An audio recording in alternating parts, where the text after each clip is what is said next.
The fifth commandment: Honour your father and your mother, that your days may be long in the land that the Lord thy God is giving you.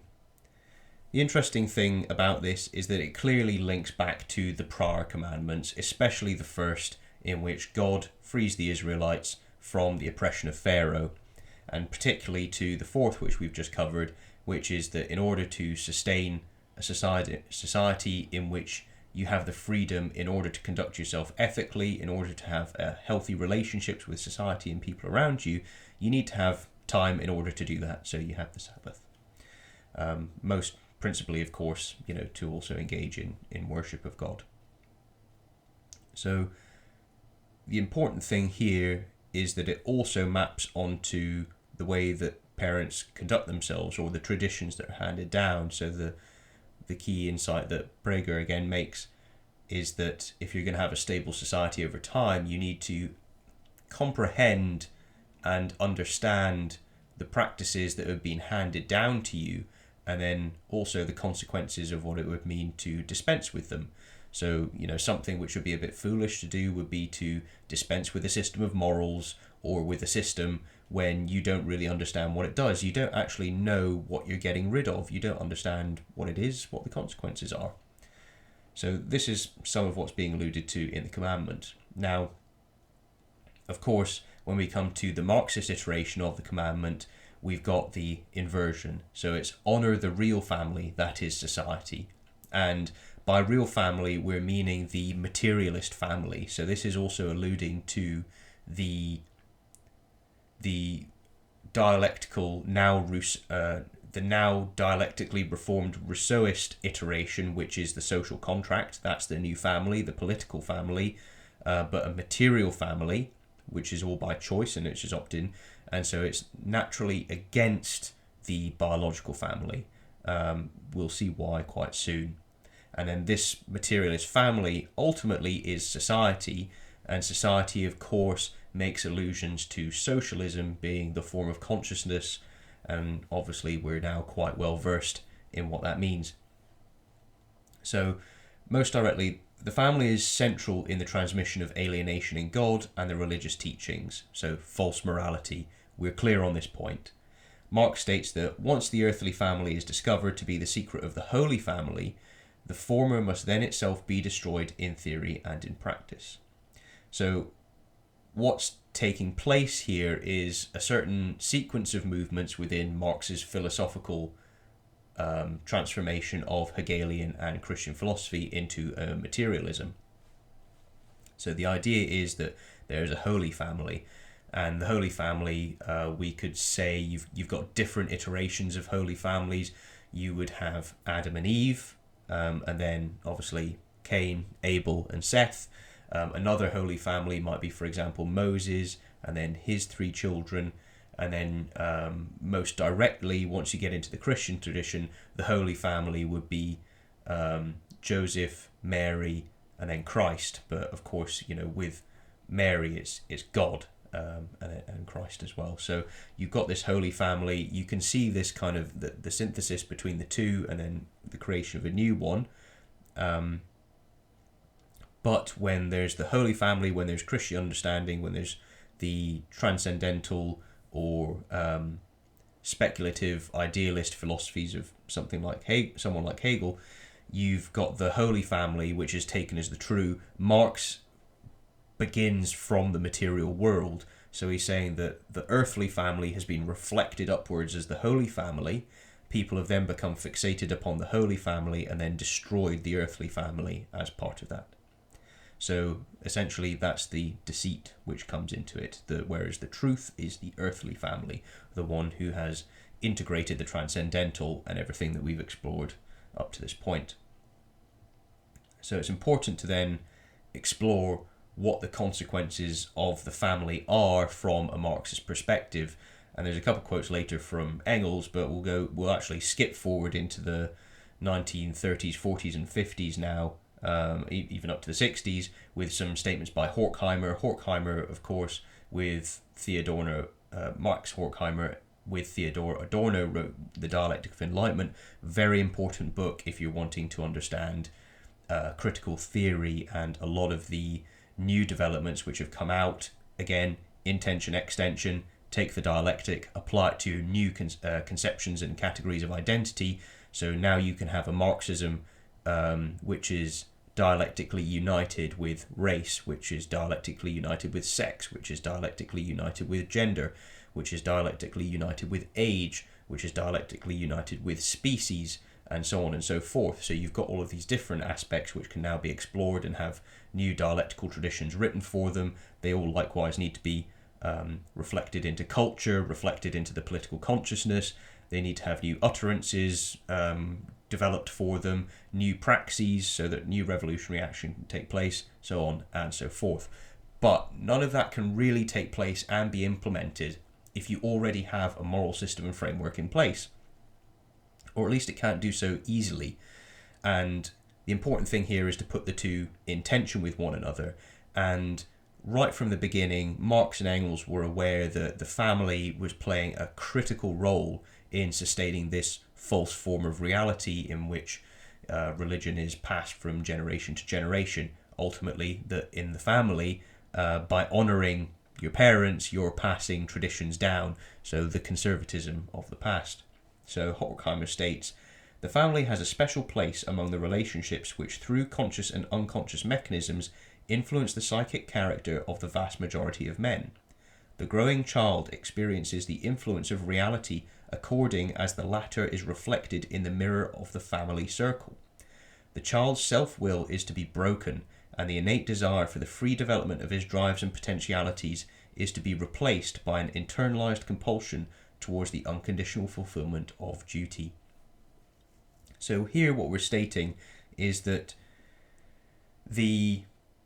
whilst society, you as an expression of the collective, have a material relation with the world around you and with other people, and then there's a social relation, for the different roles or offices that you might possess in society and how those relate to one another and how these reveal hierarchy and hence oppression and so on and so forth. Once you get down to this level, you're getting to the real bedrock of where Marxism is making its fundamental attack, and it's in the family unit. And the reason it's in the family unit is because that's the smallest unit of, it's essentially the initial society. It's the first place where, children are brought into the world, they're educated, and they start to have an actual community, there's relationships there. Now, this is seen as, it's described as a family circle, and so the relations in that family circle are reflected into the child's consciousness, and having been reflected into the child's consciousness, into their knowledge, their conceptions, the language they use to describe the world around them and the way they communicate with others, and their understanding of their social relation to others, hence where they are in the familial hierarchy, this is all reflected into them, and this influences their psychic character. So you're kind of coming down now the more psychoanalytic route, which you certainly get beginning with Gramsci, and which through Marcuse certainly enters the Frankfurt School, and you can see it here. But the point is that Horkheimer is making this argument that were this problematic situation not occurring, then the child's self-will would develop freely in its true nature. So there's this kind of view in which the child is somehow intrinsically built to apprehend things in some sort of purer way, but it's the stuff, the detritus, the false ideas, the erroneous, the bad material reflections which emphasize Christianity and philosophy. These things are all loaded onto the child, and then they're made to partake in this horrendous system of religion, private property, and so on and so forth. So all of their free, natural instincts and abilities and the way they want to conduct themselves is essentially sacrificed so that they can now fulfill the duties and the morals passed down through society. Of course, once you've got the kind of the dialectical monad in the background, you can understand why the child is seen as something which is higher in development than the people whose consciousness has already been impregnated with the the ideas of the old society which sustain alienation and material estrangement.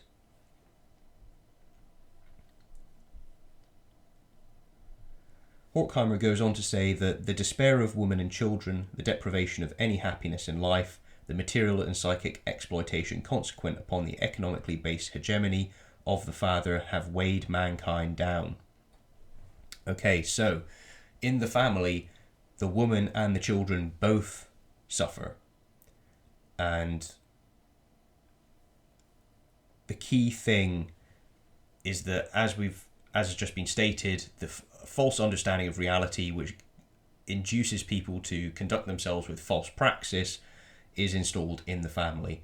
And the place where all of this begins is at the hands of the man against the woman, and by creating that distinction between the two, by maintaining a distinction between the two, there is this patriarchal hegemony which weighs mankind down, which has led to the economic situation in which there's private property, division of labour. Hence, with this, there's monogamy, so men would accrue resources, and they apparently use this to purchase women. So women are reduced essentially to being objects used for reproduction. And of course, in the Marxist tradition, we're going to see dialectical feminism. We're going to see, for example, women being made to break out of the family so that they can serve the revolution, so they can overturn the patriarchal system. Horkheimer goes on to say that a conservative force in that society, so he's talking about the family here, the existing family is a conservative force in society. Of course, if you want to overcome conservatism as it stands, then you must break apart the family. But likewise, once you're into that positive aspect of after the revolution, you want to re-establish a new kind of conservatism of sorts within the dialectical movement. Ultimately, everything must be moving and must be transformative, but you want a certain kind of conservatism to prevent people going back to genuine human nature and wanting to have families and, loving their children, and not having their children inform on them for having the wrong consciousness and wrong ideas of the past society, which then gets your parents shipped off to the gulag where they're worked to death as slaves. And if you're a teenager or a 2-year-old and having a fit of anger, then you might be quite content to make the problem of your parent go away, but you end up completely neutering yourself. So a conservative force in that society, under the pressure of such a family situation, the individual does not learn to understand and respect his mother in her concrete existence, that is, as this particular social and sexual being. This is something I put in because it reflects how, under the Marxist system, your senses are meant to change so that you apprehend the world in a different way. Part of that is that you're recognizing the concrete existence, so the materiality of the people around you. So you're kind of looking at your mother, your father as material beings. You're looking at their material aspects. So there's the social part. So that's the ultimately, if you extend that to socialists, then you've got their consciousness, and then how they're conducting themselves through revolutionary action, and then the way that they're speaking. So, really, you could abstract this out so that the purpose of bringing a child into the world within the revolutionary system is in order to affect the revolution. So, again, if it serves the needs of the revolution and the revolution needs bodies, then yes, it can advocate that people have children in order to affect the revolution. But the problem and the reason why they don't typically do that is because the family unit is often, the bond of love and a good family would typically outweigh the arbitrary social bonds of the revolutionary group. But I also put this in because it touches on one of the other disturbing aspects where you're breaking apart the family, and this is, having the child view their mother as a social and sexual being. The aspect really to identify there as being problematic is the child looking at their mother as a sexual being. It's nothing that is intuitive, I don't think.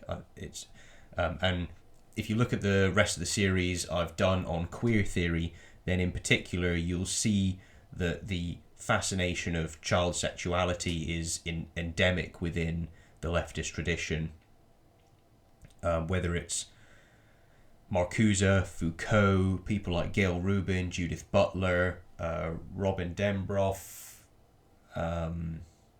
There's a host of people who all have ideas of this child sexuality and attempting to remove innocence, trying to remove boundaries which protect children from sexualization. Of course, if you go right back to the start and you've got the element of no contradictions, then if you really take that properly, then collapsing the contradictions between man and woman, you end up with queer theory. If you collapse the contradiction between adult and child, you also get queer theory. If you collapse the contradiction between humans and animals, you get Derrida's divine animality. And I mean, there's going to be a whole bunch of others as well. I mean, if you had critical race theory, then ultimately you might say if they're going to do the dialectics properly, then you need to collapse together the different races. And so that would mean that you would need to, essentially ensure that different people, different races are breeding with one another and having children, and thereby have a world race, a singular race. Of course, these are all eliminating various contradictions. So you can see how all of those movements are essentially complementary based on the logic. So the admittedly indispensable family is becoming a simple problem of technological manipulation by government. Again, we just see that the moral framework is whatever serves the revolution is what is good. If we can develop technology and use top-down state power to change the ideas that are transferred within the family, then this is good. Okay, so we'll get back to some of the earlier stuff now. So the bourgeois family is to be overcome, and it's very clear based on some of these ideas that Horkheimer has already stated that you're going to want to either disrupt the ideas that are being transferred to the child in order to then be able to realize this free, untroubled consciousness that the child naturally possesses.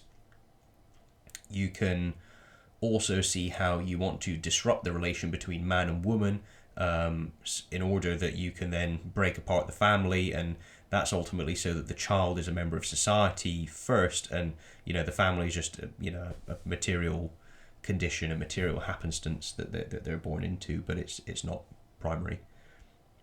So Marx and Engels state that the first division of labour is that between man and woman for child breeding, the first class oppression with that of the female sex by the male. So of course, as this was previously realised, you would have the biological makeup of woman is fundamentally different from the biological makeup of man. That's reflected in the different hormones, the different genitalia, and the different roles played within the reproductive process. Obviously, the woman carries the child to term and delivers the child, where a man has no such, a man does no such thing. Within the Marxist system, it's an ontological feature of reality. It's unchangeable. So essentially, you just admit, or in Marx's and Engels' system, you just state that the fundamental nature of reality is oppression and cruelty. And ultimately, at their time, there was absolutely nothing that could be done about this. So because of that, what you would probably then do in order to raise woman up to the level of man where they're not having children is you emphasize abortion. Because at that point, they're not taking part in the reproductive labor, and then because they're not taking part in reproductive labor, they're not creating children. If they're not creating children, there's nobody for the patriarchal male oppressor to purchase through his private property, the woman, to then bring into the world children, which he can then pass his property onto through inheritance. So you can see how the whole system fits together. Now, ultimately, the way of balancing out the difference between the two is, on the one hand, would be abortion, because at that point, as a woman, you're not having any children, so you're free to take part in the revolution. So that's one of the statements of Lenin, not on the abortion point, but that women are free from marriage so that they can take part in the proletariat and the revolution. Perhaps should have popped this one in here, but okay, anyway. Um, the alternative would be in the more modern era, where now technology means that you can change the parts of the bodies and things like this, and we could predict that at a point in the future, medicine and technology will be so advanced that you may be capable of transplanting a womb into a man and then having artificial insemination, so that you've got something approximating the natural process of a child being born and then developing, being conceived, developing, and then being able to be born, perhaps through cesarean or something like this. But these are all conceivable, and you can understand how, at the level of logic, once you apply the principle more widely, you can see how this is, essentially the way it moves. Okay, so Engels goes on to say, it is based on the supremacy of the man. Its express aim is the procreation of children of undisputed paternity, this paternity being required in order that these children may in due time inherit their father's wealth as his natural heirs. So, of course, if you get rid of natural paternity, then nobody actually knows which one of the kids running around is actually their children. And at least in Marxist theory, the idea is that society, people then take care of them equally. Obviously, you're not trying to accrue goods to give to your unique child. So you're meant to be giving it to society. Well, of course, you don't have any option, so it's going to get taken off you. It's society's, it's not yours to give to the child, and you're not going to give them special attention or any preference over any other child in the communist society. Of course, when it comes to genuinely raising children, then this is going to be inherently harmful to them. So the effects of material estrangement, labour and fetishism essentially accrue across generations, and this is part of class antagonism. So the family is directly bolted into class antagonism, therefore you must break apart and overthrow the family. And it's society and having this revelatory experience in the socialization of consciousness that you reveal that the old ideas, the old things that are handed down are all the false reality, and then you need to overcome that. Ultimately, this then means that you need to have the child inform on the parents, so that you find all of the old ideas that need to be and haven't been negated yet, and so that you can also claim that you're on the child's side. It's that kind of aspect of grooming of, hey, I've got a relationship with you, I'm looking out in your best interests. Your family are actually the deceitful people which are out there to harm you and trying to bring you into a system of slavery.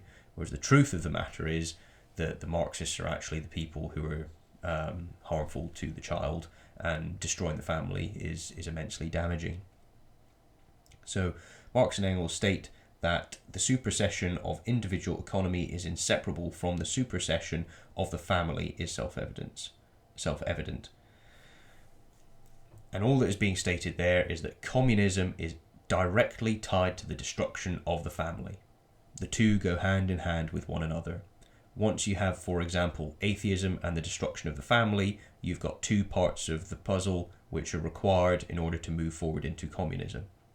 Communism can only take place once God has been negated, once the old form of religion has been negated with negative humanism, and then also once the economy and private property have been negated through communism. And this is all why later on, and this is a much more recent paper by Donna Haraway, she states, make kin, not babies. Making kin is taking part of that Derridian idea of divine animality, so you can collapse the distinctions between humans and animals. So animal species can now be part of your family. You've also got the cyborg aspect, if you remember the first video. So that's where technology is integrated into the body in the effort to negate the apocalypse and return to dust. So obviously in the Bible, God takes the dust and makes Adam. So here you've now got humanity acting against that movement, and so one form of kin is also the cyborgs, people who have rejected the Christian doctrine and the creation of Adam by God. So you're trying to then work towards immortality by overcoming death. And of course, not babies is, okay, well, that's explicitly breaking apart the family. So you could see that in this system, it would be very appealing for technology to be used to create babies artificially rather than to go through the normal childbearing process. And again, that's an extra advantage when you come to the Marxists, because if a child is almost something that is manufactured independently of you, which is bought, then it's far more easy. Then they're far more easy to control. You can have the bond between parents is going to be much more different. I mean, ideally in the Marxist world, you would be probably receiving the child of someone else so that it breaks up that biological bond more concretely.